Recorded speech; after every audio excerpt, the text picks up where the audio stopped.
Hola, ¿qué tal? Mi nombre es Lorena Araya Riveros.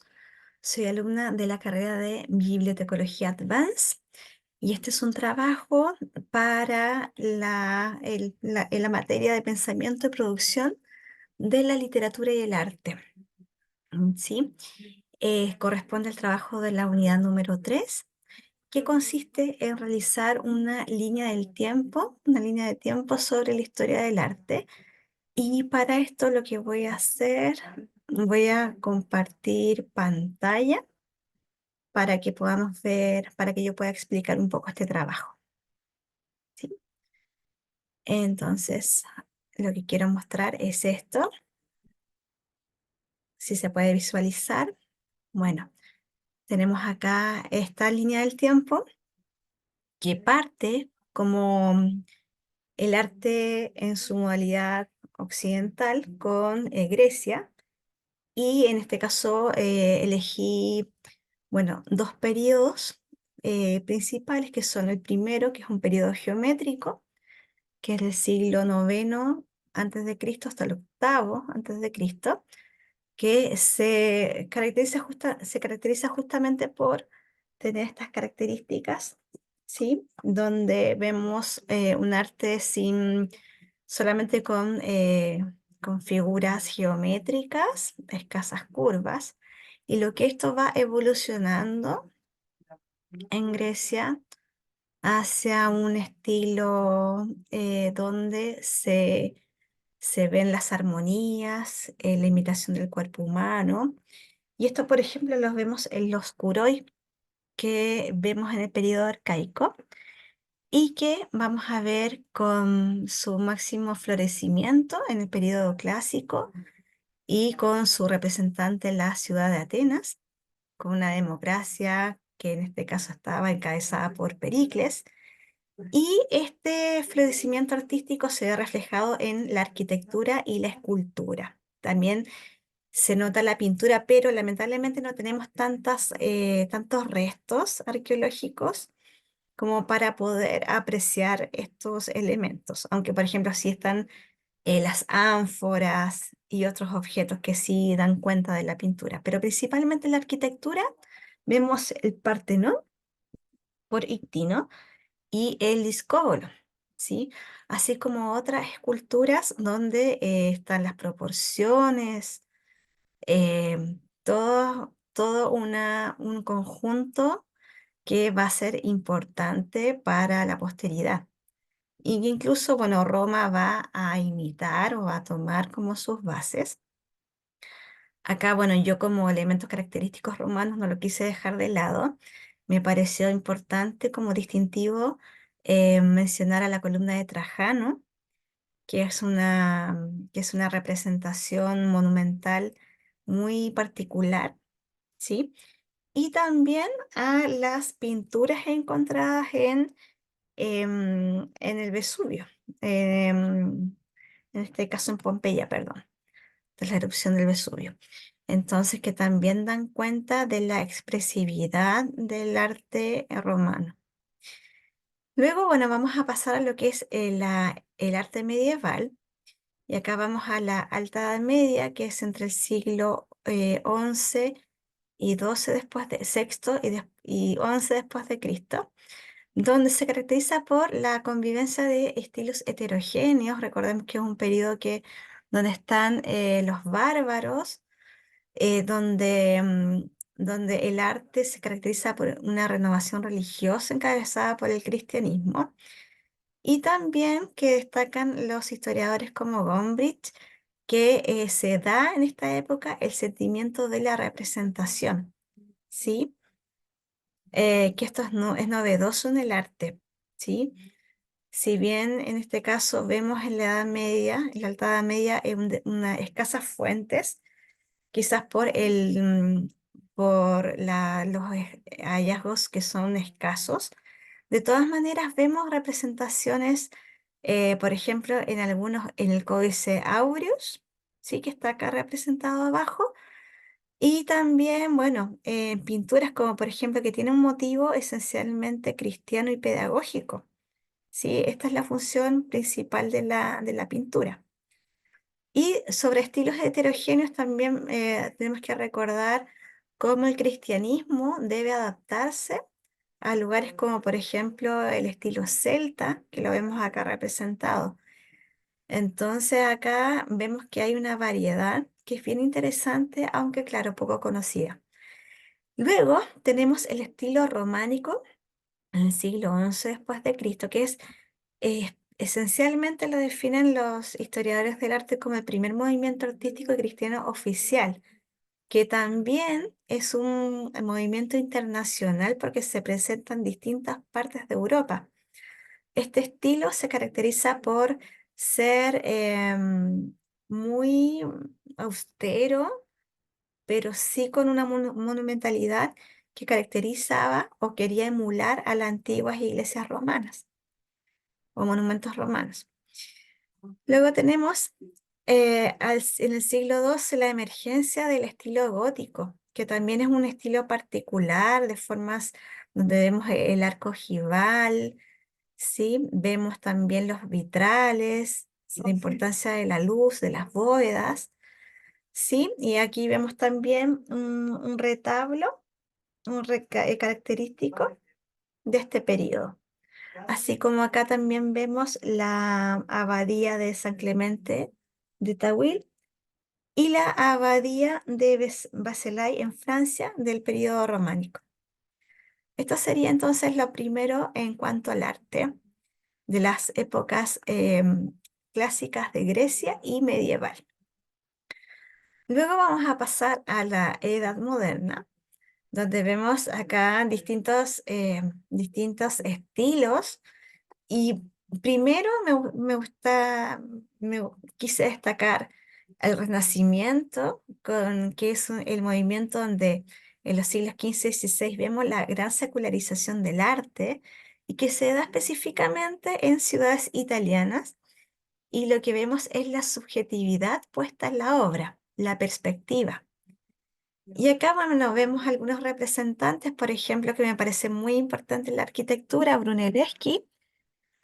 También vemos al David de Miguel Ángel, la escultura, y a Botticelli. Y obviamente acá a Leonardo da Vinci con el Vitruvio. Aquí obviamente nos quedamos cortos, pero son muchos avances que se dan y que son muy importantes en cuanto a la figura humana y a distintos avances que se dan en el Renacimiento. Luego pasamos al manierismo, que se desarrolla en los siglos XV y XVI, con su representante que tenemos acá, la pintura del Greco, y que de cierta manera va a imitar a las obras de Renacimiento, con algunos rasgos más exagerados, ¿sí? Luego pasamos al barroco, los siglos XVI y XVII, que es el último gran movimiento artístico oficial de la Iglesia Católica. Sí, acá vemos la Pasión de Santa Teresa, que es un monumento muy hermoso a mi juicio. También luego pasamos en el siglo XVIII a un movimiento nuevo que es el neoclasicismo, que va a ser como una especie de recuperación o va a querer remitir a los principios clásicos del arte griego. Acá vemos el predominio de la razón y se va a oponer de manera muy tajante a los anteriores movimientos que eran más exagerados de cierta manera, que era el manierismo y el barroco. Ya acá vemos entonces, esto es la entrada de Brandenburgo y también acá vemos otra pintura muy importante em, en el neoclasicismo. Por otro lado, después, como oposición al neoclasicismo, surge el romanticismo, en la cual va a ser como un movimiento nuevo, una apertura a la imaginación, va a ser va a predominar como el estilo individual, también van a haber nuevos sujetos sociales retratados, van a ser como sentimientos individuales referidos a las vistas de la naturaleza. Y acá encontramos, por ejemplo, a los paisajes de Turner, a los juegos de luces y también a Delacroix. También vamos a ver en el siglo XIX dos movimientos. Por un lado, el naturalismo y el impresionismo, ¿ya? El naturalismo va a ser así como una especie de arte de denuncia social que se va a basar en las leyes de las ciencias naturales. Sí, aquí también vamos a ver la emergencia de sujetos sociales que no habían sido representados. Y acá en el impresionismo vamos a ver la figura de colores, ¿sí? Va a ser un movimiento moderno después de la Revolución Romántica. Y acá vemos sobre todo a Manet con algunas obras, por ejemplo, acá vemos a Olimpia, que es un retrato de una prostituta, que en su momento fue un gran escándalo, pero que demostró ser una gran revolución. Bueno, luego después vamos a pasar ya a un tiempo más moderno, en el cual en el siglo XX nos vamos a adentrar a nuevos géneros artísticos, collage, performance, también diversos trabajos multidisciplinarios y también a la igualdad de algunas artes como la fotografía y el cine, que también van a ser muy importantes. También vemos el surgimiento de las vanguardias históricas, que esto se haría desde fines del siglo XIX a principios en las primeras décadas del siglo XX, con el dadaísmo, el cubismo, el surrealismo y el futurismo, que se van a definir como movimientos antiburgueses y antiacademicistas. Acá, por ejemplo, vamos a ver las obras de Dalí, de Duchamp en el dadaísmo, a Dalí en el surrealismo. También vamos a ver el futurismo, ¿sí? Y también a Picasso en el cubismo con el Guernica. Luego, si avanzamos en el siglo XX, vamos a ver el arte contemporáneo como sí se va a caracterizar por, bueno, la posvanguardia, el posmodernismo, que se da desde la Segunda Guerra Mundial. Acá vemos que París va a ser desplazado del centro artístico que había gozado en el siglo anterior, y hasta hace pocas décadas, con las vanguardias históricas, y va a ser desplazado por Nueva York, que va a emerger como nuevo centro mundial del arte. Acá vemos la erupción del informalismo con algunos artistas como Rothko, como Pollock también, ¿sí? Y también vamos a ver el compromiso político del arte, en este caso coloqué el muralismo mexicano con la obra del zapatismo de Diego Rivera, pero así también podríamos mencionar a David Alfaro Siqueiros, a Orozco también, ¿sí? Y también, que aquí no lo puse, fue también importante el movimiento brasilero.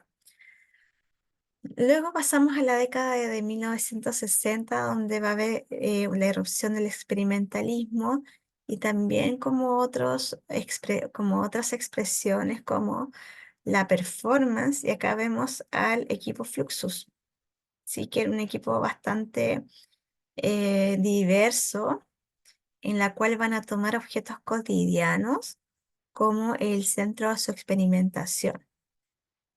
Y ya más avanzado en la época de 1970, vamos a ver el tema el pop art con Andy Warhol, donde va a incorporar el lenguaje publicitario y la cultura mainstream.